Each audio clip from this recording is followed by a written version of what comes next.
하나님의 말씀입니다.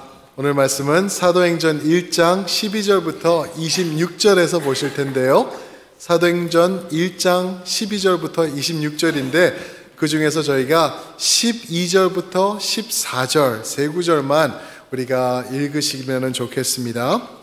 우리 찾으셔서 사도행전 1장 12절부터 14절까지만 저와 한 절씩 교독하시고 14절은 합독하시겠습니다. 제가 먼저 12절 봉독해 드립니다. 제자들이 감람원이라 하는 산으로부터 예루살렘에 올라오니 이 산은 예루살렘에서 가까워 안식일에 가기 알맞은 길이라. 들어가 그들이 유하는 다락방으로 올라가니 베드로, 요한, 야고보, 안드레와 빌립, 도마와 바돌로메, 마테와 및 알페오의 아들 야고보, 셀로신 시몬, 야고보의 아들 유다가 다 함께 읽습니다. 여자들과 예수의 어머니 마리아와 예수의 아우들과 더불어 마음을 같이하여 오로지 기도에 힘쓰더라. 아멘. 오늘 말씀을 중심으로 12절부터 26절 말씀을 중심으로 하나님의 역사의 전제 조건, 하나님의 역사의 전제 조건이라는 제목으로 우리 성도님들과 은혜 나누기 원합니다. 사랑하는 성도 여러분, 하나님은 오늘도 살아계십니다. 믿으십니까? 네, 하나님은 오늘도 동일하게 역사하십니다. 아멘. 그러면은 질문, 왜 구약에서처럼 또는 신약에서처럼 크게 역사하시지 않으시나요? 하나님은 살아계시고 하나님은 동일하시고 히브리서 11장 보니까 13장 보니까 불변하시고 동일하시다는데 왜 그 전에 있던 그렇게 멋지게 역사하시던 모습이 오늘은 나타나지 않을까요? 하늘을 가르시고 불로 임재하시는 능력, 바다를 가르시고 이스라엘 백성들을 적의 손에서 구원하시는 그 기적, 땅을 열으시면서 죄인들을 삼켜버리는 그러한 하나님의 심판, 이런 것들은 어디 갔고 오늘은 이렇게 그런 기적이 없는지 우리가 생각해 봐야 되지 않습니까? 성경을 보면은 하나님은 불변하시다고 말씀하십니다. 변하지 않으세요. 어제랑 똑같으시대요. 그러면은 무엇이 바뀌었는지 우리가 생각해 봐야 되는데, 신학적으로 보면은 아마 여러 가지 이슈들이 있을 거예요. 신학적으로 보면은 이제는 시대가 이렇다, 하나님께서 역사하시는 것이 다르다, 그런 방식이 다르다, 말씀이 완성됐다, 이런 거를 다 통틀어 보면은 또 다른 답이 나올 수 있겠지만, 많은 경우에 제가 개인적으로 느끼는 거는, 내가 바뀌었구나, 우리가 바뀌었구나, 하나님을 믿는 성도들의 모습이 바뀌었구나. 왜요? 하나님은 안 바뀌시는데 뭔가 different, 역사하시는 게 다르세요. 우리가 뭔가 바뀐 거예요. 많은 경우에서는 우리가 하나님의 능력도 그렇게 원치 않는 것 같아요. 하나님을 버거워하는 우리의 모습이 있지는 않은가 또 한번 생각해 볼 수도 있고요.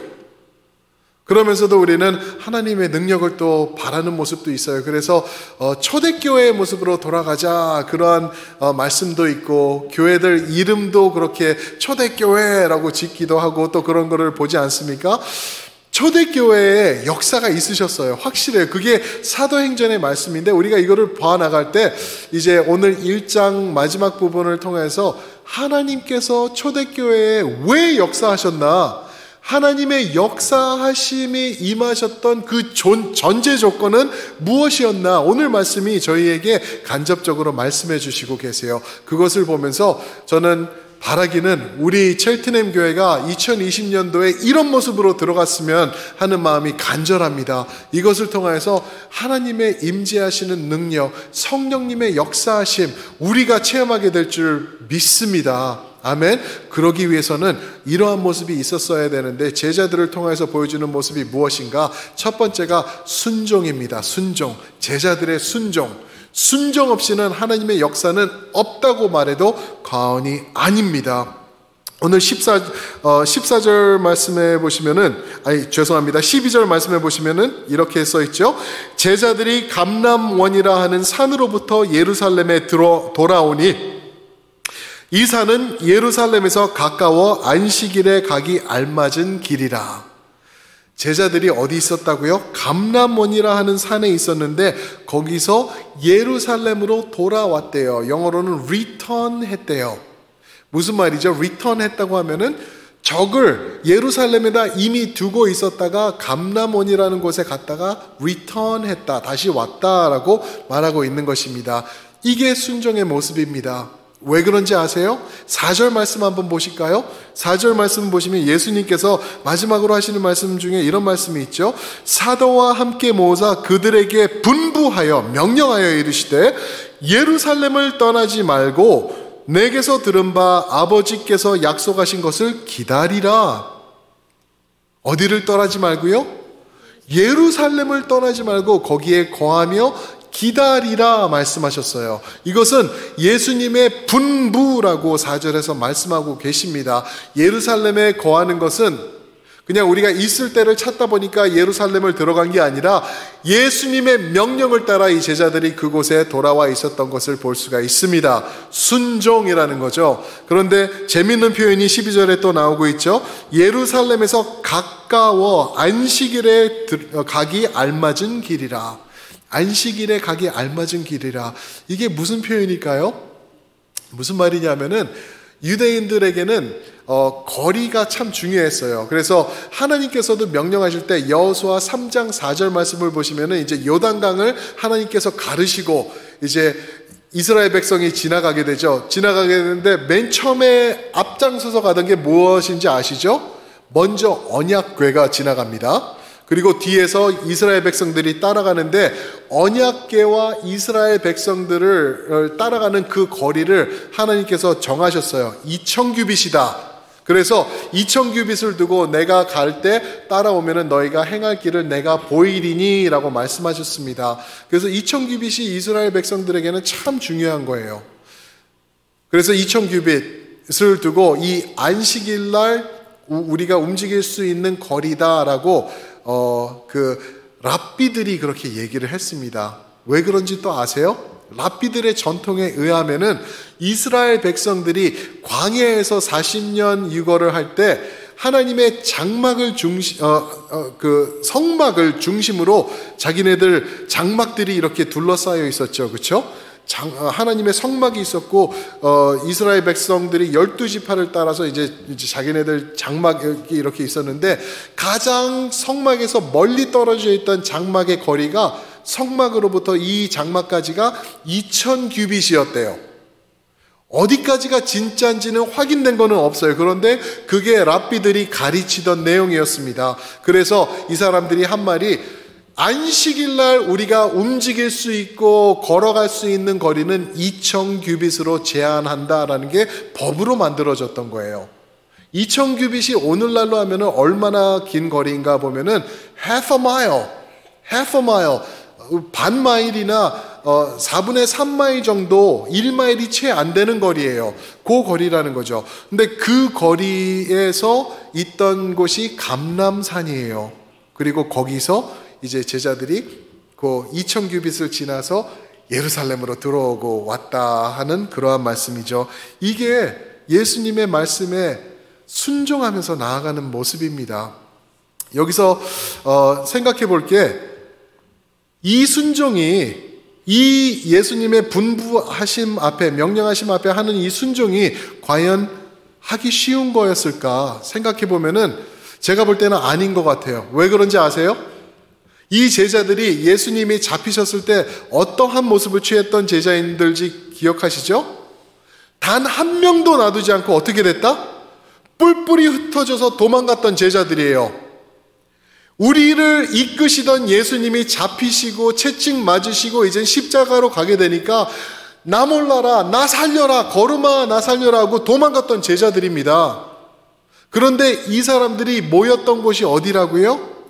예루살렘, 갈릴리, 자기들 출신인 갈릴리, 변두리 갈릴리도 아니라 핵심 지역 예루살렘, 예수님께서 잡히시고 법원 앞에 서시고 죽임 받으시고 채찍 맞으시고 했던 예루살렘이에요. 여기는 종교 지도자들 그리고 법으로 하는 사람들, 자기네들을 죽이기 위해서 달려들 만한 사람들이 다 모여있던, 집중됐던 곳인데 여기에 모여있는 것입니다. 무엇 때문에? 순종하기 위하여서. 이 제자들이 뭐가 바뀌었을까요? 그런데 생각을 해봐야 되겠죠? 도망갔던 제자들이 어느 순간 획가닥 바뀝니다. 그래서 모여들고 예수님 앞에 순종하는 자리로 나가요. 무슨 일이 있었는지 아시죠? 예수님께서 십자가에서 죽으신 다음에 3일 후에 부활하신 거예요. 부활을 통하여서 이 제자들이 이거구나, 이게 진리구나, 이제 도망할 필요 없다, 우리가 진짜를 찾았다, 예수님이시다, 부활하시고 승천하시고 우리에게 진리로 임하신 분이라고 고백하면서 모여있는 것입니다. 이제껏 대충 비스듬히 알던 진리가 예수님의 죽으심을 통하여서 파산나는 줄 알았는데 부활하심을 통하여서 완전하게 세워지는 그러한 모습을 경험한 제자들입니다. 그래서 위험을 무릅쓰고 15절 말씀을 보니까 120명 정도가 이 다락방에 모여 있는 거예요. 적은 숫자 아닙니다. 큰 숫자예요. 그렇게 많은 사람들이 모여서 무엇을 했다고요? 14절 보니까요, 오로지 기도에 전념하더라. 소리가 컸을 거예요. 왔다 갔다 하는 소리가 있었을 거예요. 사람들이 길을 가다가 저기는 무슨 일이야 하고, 누구야, 누가 저렇게 모여 있는 거야 하면서 말이 많았을 거라는 거죠. 분명히 목숨의 위태함도 있었을 텐데 순종하는 자리로 나아갔다 말하고 있는 것입니다. 사랑하는 성도 여러분, 여러분들과 저의 삶 속에 순종이 있으십니까? 예수님을 순종하십니까? 예수님의 말씀 앞에 우리가 순종하며 나아가는 모습이 우리에게 있나요? 예수님이 원하시는 것이 그것입니다. 문제는 많은 경우에 우리가 말씀도 몰라요. 말씀에서 우리에게 무엇을 순종하라 말씀하시는지도 몰라요. 그러니까 순종 못하는 건 또 당연한 거죠. 그래서 우리가 그것을 바꾸기 위하여 말씀 속으로 들어가는 것이고, 말씀을 접하는 것이고, 일독을 하면서, 적어도 일독을 하면서 우리가 말씀을 되새기면서 하나님의 뜻을 깨달으려고 몸부림치는 것입니다. 순종하실 때 하나님의 역사가 이루어진다는 것 믿으시기 바랍니다. 아멘. 제자들이 순종이 있었는가 하면은 두 번째로 제자들의 삶 가운데 있었던 게 무엇이냐면은요, 기도입니다. 기도. 제자들의 기도가 있었다라고 말씀하시죠. 14절에서 오로지 기도에 전념하더라, 힘쓰더라, 여기다 노력하더라 그랬습니다. 이들이 아마 이 시기를 생각해 보면은 하고 싶었던 게 굉장히 많았을 거예요. 그렇지 않나요? 자기네들이 도망갔다, 이제 다 끝났다, 이제는 어쩔 수 없다, 우리가 우리의 삶으로 돌아가자, 다시 가서 고기 잡자, 다시 가서 우리가 세리인 하던 거 그거 하자, 그랬을 모습인데 예수님께서 부활하신 거예요. 능력으로 임재하셔서 40일 동안 함께 하시면서 가르치시고 확실함 주시고 그러셨을 때 이 제자들이 이제 승천하심을 본 다음에 우리도 나가자. 한 번 죽지 두 번 죽냐? 나가서 예수님 선포하자. 이 많은 사람들이 알아야 된다. 예수님이 누구신지, 살아나셨다는 그 진리를 우리가 선포하자 하면서 가슴이 뜨거워졌을 거라는 거죠. 그리고 나가고 싶었을 거예요. 베드로 같은 사람은 요한, 야고보, 번개의 아들 그랬는데요, 나가서 우리가 죽자 그랬던 모습이 분명히 있었을 텐데 아니요. 모여서 4절에서 말씀하신 것처럼 기다리며 기도하며 나아가는 제자들의 모습을 설명하고 있는 것입니다. 대단하죠? 기도했대요. 기도가 능력입니다. 그래서 헨리 아이언사이드라는 목사님은 이 기도에 대해서 이렇게 말씀하셨습니다. 하나님은 역사하시기 전에 마음을 움직여 기도시키십니다 말씀하셨어요. 하나님의 역사가 있기 전에 먼저 마음을 움직여서 기도하도록 만드십니다 라고 말씀하셨습니다. 사랑하는 성도 여러분, 저희 기도하는 교회가 되길 축원합니다. 일주일 동안 저희가 특별 새벽 기도하셨어요. 얼마나 힘드신지 알아요. 우리 집사님들 중에는 감기 걸리시고 목도리 하시고 오시는 분들도 계셨고요. 그 기도, 하나님께 순종하면서 기도하는 모습으로 나오는 모습이 있었습니다. 뿐인가요? 저희가 작년에 시작한 생명 수요 기도회도 있습니다. 저희가 기도하는 장을 열자, 누구든지 와서 하나님 앞에 간절히 기도할 수 있는 자리를 만들자 해서 기도의 자리로 나아가고 계십니다. 하나님이 여러분들 기도하라고 부르시고 계십니다. 왜요? 하나님의 역사가 따를 줄 믿으시기 바랍니다. 기도하는 사람들 앞에 하나님께서 역사로 임재하시고요, 능력으로 임재하실 거예요. 하나님이 이 마지막 때에 하시고 싶은 일들이 너무나 많은데 하나님의 사람들이 기도를 멀리하고 기도를 멸시하면서 기도에 대한 열정이 식어가고 있기 때문에 우리 첼트넴 장로교회는 하나님께서 기도의 자리로 다시 부르고 계시는 걸 우리 성도님들 눈을 여시고 보시길 주님의 이름으로 축원드립니다. 오즈월 체인버스라는 목사님이 또 계시죠. 아마 주님은 나의 최고봉이라는 책으로 더 유명하신 목사님이시죠. 그분은 기도에 대해서 이렇게 말씀하셨습니다. Prayer does not fit us for the greater works. Prayer is the greater works. 한국말로 하면은 기도란 큰 일을 준비하기 위해서 하는 것이 아닙니다. 기도가 바로 큰 일입니다. 할렐루야. 지난주에 한 주 동안 특세하시면서 기도하신 분들 이미 큰일 저지르신 줄 믿습니다. 하나님께서 큰 일을 시작하셨고요, 지속해서 이루어 나가실 것 확신하시기 바랍니다. 기도를 통해서 하나님께서 역사하시기 때문에 그렇습니다. 오늘 말씀을 보면 그뿐만 아니라 또 하나가 있어요. 이 제자들이 모여서 기도하는 이유가 또 있는데 그것은 무엇이냐 하면은 12명의 제자 중에서 한 명이 예수님을 팔고 자기 나무에 매달려서 자살한 제자가 있었죠. 가론 유다입니다. 그가 죽었기 때문에 이제 11명이 됐습니다. 그래서 한 명을 채우기 위하여서 모여서 기도한 후에 베드로가 일어납니다. 그래서 이제 16절부터는 이제 23절까지 그 말씀이 진행돼요. 그러면서 한 명을 우리가 그 사람은 자기 갈 대로 갔으니 지옥 갔으니 그 말을 하고 있는 거예요. 지옥 갔으니 그 사람을 대치할 우리 하나님의 제자를 다시 한 명을 선별하자라고 하면서 얘기를 합니다. 그러면서 21절과 22절에 보면은 어떠한 사람이어야 될지를 말하고 있는데 처음부터 21절에 보면은 요한의 세례로부터 우리 가운데서 예수님께서 승천하시는 그때까지 함께 했던 자, 22절에 보면은 우리와 항상 함께 다니던 자, 하나님의 마음을 아는 자, 예수님의 부활하심을 전하는 그 증인, 이런 식으로 말을 하고 있습니다. 이 사람을 세우기 위하여서 기도를 했던 거예요. 그래서 뽑히는 사람이 두 명이 있죠. 누구죠? 23절에 보면은 바사바, 똔라고도 하고 별명은 유스도래요. 그리고 이름은 요셉이래요. 뭐 이렇게 복잡해요.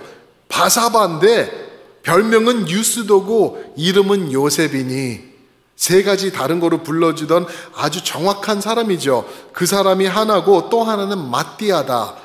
마띠아, 이 두 사람이 이제 올라온 거예요. 선출된 거죠. 이 두 사람 중에 누구를 뽑겠나 하면서 이제 기도를 하기 시작한 거죠. 자, 여기서 제가 제 마음에 드는 질문이 하나 있어요. 왜 꼭 12명의 숫자를 채워야 됐나? 왜 12명이어야 됐나? 그냥 11명이면 11명으로 가면은 되지 않나? 어차피 성령님께서 임재하실 텐데? 그 이유는요, 이 12제자는 12지파, 이스라엘의 12지파를 대표하고 대변하고 있는 제자들이기 때문에 그렇습니다. 그래서 갈라디아서 2장 9절 말씀을 보시면은 이제 사도 바울이 말을 하는데 뭐라고 하냐면은 그 제자들, 베드로, 야고보, 요한, 이 제자들은 할례 받은 자들을 위한 사람들이요 그랬습니다. 할례 받은 자들이 누구죠? 이스라엘 백성들이에요. 이스라엘 백성들을 위해서 보내심 받은 그 12지파를 위하여 세워진 12제자들이요. 우리는 이제 사도 바울이 자기와 자기 이제 동료들을 말하고 있죠. 우리는 이방인들을 위하여서 세움 받은 자다라고 얘기를 하고 있습니다. 그런 모습으로 나아가는 것이에요. 그래서 12명을 채워놓는 게 제자들 마음에는 흡족했고 하나님의 뜻을 따라 기도하며 이렇게 세워나갔던 것을 우리가 볼 수가 있습니다. 사랑하는 성도 여러분, 여러분들 삶 가운데서 기도가 끊임없이 하나님 앞에 연락되시길 주님의 이름으로 부탁드립니다. 여러분들이 기도하셔야 되는 이유는 여러분들 개개인뿐만 아니라 우리 첼트넴 교회를 위해서도 필요한 것입니다. 왜요? 저희는 하나님의 권속입니다. 여러분들은 개개인이 아닙니다. 우리는 예수 그리스도의 머리를 이루고 있는 지체이기 때문에 그렇습니다. 여러분들이 신앙적으로 올바로 서야지 첼트넴 교회가 건강해지는 것이고, 말씀 가운데 거하셔야지 우리가 말씀 앞에 순종하면서 나아가고 있기 때문에 너무나 중요한 것입니다.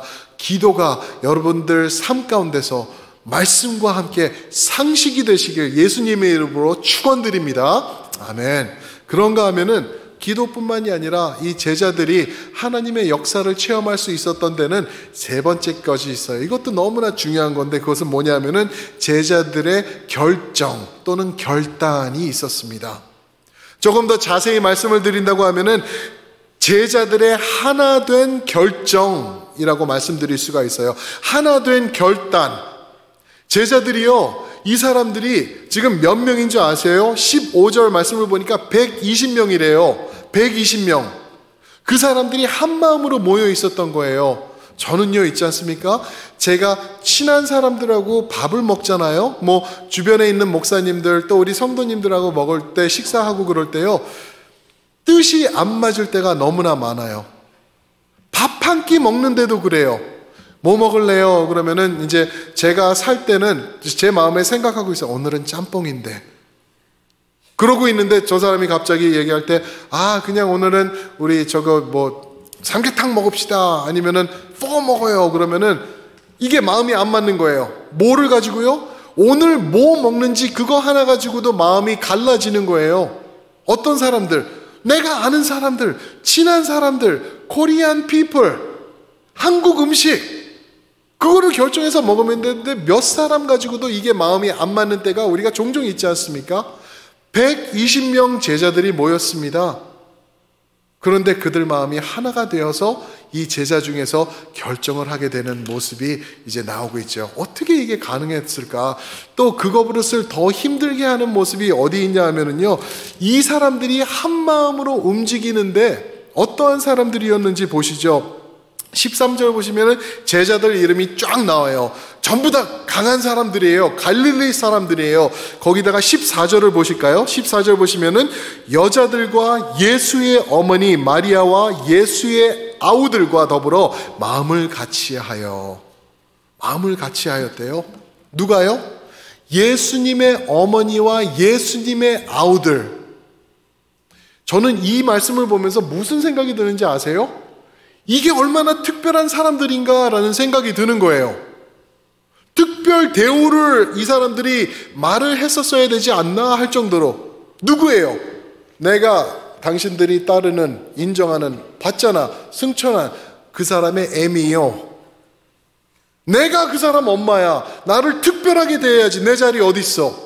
아우들은 딱 나타나가지고 힘 잡고 힘 주고, 그쵸? 뻐기면서 함부로 말하지 마. 눈 깔어. 내가 누군지 알아? 예수님의 친동생이야 하면서 나타나가지고 특별 대우를 요구했을 수도 있어요. 그런가 하면은 또 누가 있었죠? 베드로가 있었어요. 너희들 다 내 미치잖아. 내 이름이 항상 제일 먼저 나오잖아. 예수님께서 나를 세우셨잖아. 너희들 리더로. 그러니까 함부로 하지 마. 내가 대장, 내 말 들어. 그러면은 또 저쪽에 있던 바돌로메가 말했을 것 같아요. 당신이 리더는 무슨 리더야? 예수님 3번 부인하고 도망갔잖아. 나랑 똑같잖아. 나보다 더 나쁜 사람이잖아. 그러면서 막 분분하면서 나눠지면서 내가 잘났다, 네가 잘났냐, 내가 더 높다 하면서 제자들이 120명이 마음이 나누어졌을 수 있을 것 같아요. 오늘날의 교회 모습처럼 그럴 수가 있었을 거라는 거죠. 그러나 한 마음으로 모여졌다. 한 마음으로 모여졌다. 그래서 두 사람들 뽑아가지고 그 중에서 이제 하는데 26절 보면은 재밌는 표현이 나옵니다. 26절 한번 보실까요? 제비 뽑아 마띠아를 얻으니 그가 11 사도의 수에 들어가니라 그랬습니다. 제비를 뽑아서 이제 이 요셉과 마띠아 중에서 가룟 유다를 대치할 사람을 이제 뽑은 거예요. 기가 막히죠. 그런데 그 누구도 내가 지지하는 요셉을 뽑히지 않고 마띠아를 뽑다니 나는 여기 싫어. 베드로 네가 그것밖에 될 수 없어. 나는 널 떠날 거야 하면서 나가서 우리는 다른 파 만들자. 이런 모습이 없습니다. 100% 하나로 움직이는 모습을 봅니다. 근데 재밌는 것, 제비 뽑다. 제비 뽑아 보셨나요? 제비 뽑는 게 무엇인가? 성경을 찾아보니까 한 5번 정도 제비 뽑는 예가 나오는데 그 중에 하나는 또 언제였나 하면은요, 예수님께서 십자가에 못 박히시고 예수님의 옷을 가지고 누가 제비 뽑아서 나누죠? 로마 병정들이 나눕니다. 그들도 제비 뽑았어요. 자기네가 뜻하는 것을 이루어 나갈 때 신의 뜻을 이루기 위해서 하던 게 제비 뽑던 거예요. 그래가지고 많은 경우는 나무 조각 또는 돌멩이 같은 데다가 숫자든지 뭐를 써가지고 정확히 뭔지 몰라요. 써가지고 이거를 던집니다. 그래서 떨어지면은 그거 모양대로 떨어지는 대로 하나님의 뜻으로 여기고 움직여 나갔던 게 제비 뽑음입니다. casting lot라고 그래요. 던지는 거예요. 던지는 거. 근데 이거를 왜 정확히 우리가 오늘날 모를까요? 이런 관습을. 그게 왠지 아세요? 이제는 필요 없기 때문에. 또 오늘 이 26절에 나와 있는 제비 뽑았다라는 이 관습이 성경에서 마지막으로 나오는 관습입니다. 다시는 제비 뽑음이 있었다 이런 얘기가 더 이상 나오지 않습니다. 왜 그런지 아세요? 이제는 신의 뜻을 구하려고 돌멩이 던지고 나무 조각 던지고 이런 게 필요가 없는 거예요. 왜요? 2장부터 보면은 성령 하나님께서 임재하시고 강림하셔서 우리 안에 거하시기 때문에 이제는 점치듯이 이렇게 할 필요가 없이 성령님께 직접 순종하며 직접 기도하며 직접 답을 받으며 나아가는 그러한 모습으로 나아가는 교회의 변화를 본다는 것입니다. 얼마나 귀한지 몰라요. 성령께서 함께 하시기 때문에 제비 뽑음이 이제는 없어졌다라는 거죠. 이 말씀을 준비하면서 저는 저희 교회를 생각해 봤습니다. 저희 교회도 이제 3월 달에 제비 뽑을 일이 다가오고 있습니다. 임직 선출입니다. 이제 저희 교회의 일꾼들을 세울 시간들이 이제 3월 달에 저희가 선출을 할 텐데요. 저희 제비 뽑지 않습니다. 여러분들의 투표로 합니다. 그죠? 근데 투표할 때 하나님의 뜻을 구하시길 주님의 이름으로 축원드립니다. 절대요 인간의 생각으로 나의 생각으로 전화 돌려가면서 우리 누구 뽑자 누구 표 몰아주자 하면서 모으는 거는 그거 하나님이 기뻐하시는 거 절대 아닙니다. 그게 뭔지 아세요? 구약에 나오는 바벨 사건이에요. 바벨 사건. 인간의 생각대로 우리가 하자 하면서 하는 것, 우리가 누구를 세우자, 하나님이 원치 않으시는 것입니다. 하나님이 원하시는 것은 하나님의 뜻이 이루어지는 것, 그 뜻을 이루기 위해 하나님의 사람들이 기도하며 순종하며 나아가는 것, 그것을 하나님이 원하십니다.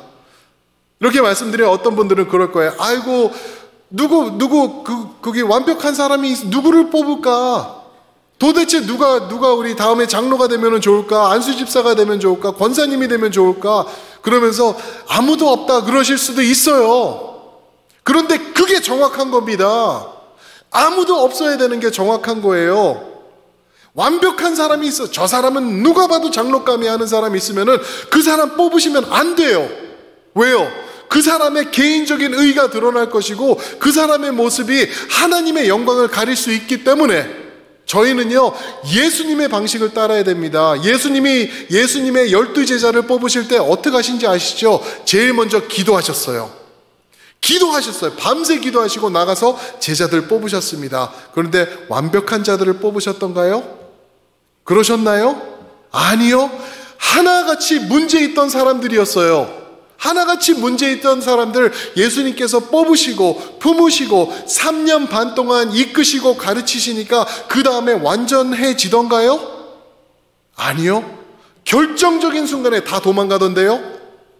결정적인 순간에 예수님 팔아먹고 나가서 목 매달던데요. 한 사람은 그런 사람들을 예수님께서는 뽑으셨어요. 왜요? 기도하는 중에 하나님의 뜻을 감지하시고 깨달으시고 그 사람들을 뽑으신 예수님이십니다. 사랑하는 성도 여러분, 교회가 임직 선출을 할 때 위기가 다가온다고 말씀드렸죠. 저희 선배 목사님들이 저한테 그렇게 말씀해 주셨어요. 저는 그럴 필요 없다고 생각합니다. 교회가 임직 선출하는 건 교회의 축복이 되는 시간인 거 저는 확신합니다. 어떻게 그게 가능할까요? 하나님의 사람들이 인간적인 생각하고 수평적으로 전화 돌리면서 이 사람 저 사람 저 사람 아니고 이 사람이고 이렇게 할 때는 이거는 교회, 하나님의 교회 아닙니다. 그러나 여러분들과 제가 하나님의 뜻을 구하며 하나님 앞으로 수평적으로, 이게 수평이죠, 이렇게 올라가는 것, 하나님께 기도하면서 우리가 나아가면서 하나님의 뜻을 구할 때 아름다운 교회로, 아름다운 일꾼들, 하나님 마음에 흡족한 일꾼들이 세워질 줄 믿으시기 바랍니다. 완벽한 사람이요? 없습니다. 한 분 계셨어요. 한 분 계셨어요. 근데 그분 승천하셔서 올라가셨다고 1장에 말씀하십니다. 아무도 없습니다. 찾지 마세요. 기도하시기 바랍니다. 주님의 이름으로 제비 뽑지 마세요. 사람들의 마음을 모으려고도 노력하지도 마시고 두렵고 떨리는 마음으로 하나 되어서 하나님 앞에 나아가는 우리 첼트넘 교회, 그리고 그런 임직 선출이 3월달에 있게 되기를 주님의 이름으로 축복합니다. 아멘. 이게 하나님이 원하시는 방법입니다. 무엇을 먹을까, 그 하나 가지고도 마음이 갈리는 세상입니다. 우리 가운데 분명히 이제 저희가 임직 선출을 하려고 그럴 때 마음을 모으려고 어떻게 해서든 몰아주려고 이런 모습이 분명히 있을 수 있어요. 저는 그런 건 많이 봤습니다. 먼저 교회에서도 많이 봤어요. 전혀 아닙니다. 그건 전혀 하나님의 뜻이 아닙니다. 조용히 하나님 앞에 기도하시면서 하나님의 뜻을 이루지 나에게 영향력 있는 사람의 뜻을 이루려고 절대 움직이지 마시기 축원합니다. 우리 찬양팀 앞으로 나와주실 때요, 우리 세 가지를 오늘 말씀을 통하여서 봅니다. 120명이 한 마음과 한 뜻으로 하나님의 기적, 성령님의 강림하심을 체험할 수 있었던 것은 첫 번째가 무엇이라고요? 하나님 앞에 순종이 있었습니다. 순종, 전적인 순종, 목숨을 건 순종, 위험을 무릅쓴 순종. 두 번째요, 하나님 앞에 기도입니다. 기도하는 자, 하나님의 뜻을 깨닫는 자입니다. 세 번째로 무엇이라고요? 하나됨, 한 마음으로 움직여서 하나 되어서 결정하는 것, 그게 하나님의 전제 조건입니다. 그것이 이루어질 때 하나님의 성령이 강림하시는 모습을 우리가 보게 됩니다. 사랑하는 성도 여러분, 그러한 멋진 모습으로 멋진 교회 이 마지막 때에 세워나가시길 주님의 이름으로 축원드립니다. 아멘. 한번 그 자리에서 일어나셔서 우리 전후좌우 분들 계시는 분들에게 그렇게 한번 격려했으면 좋겠습니다. 순종, 기도, 하나됨이네요. 우리 그렇게 됩시다. 그런 교회 됩시다 하면서 한번 손 한번 꼭 잡아주세요. 순종, 기도, 하나된 결정입니다. 아멘.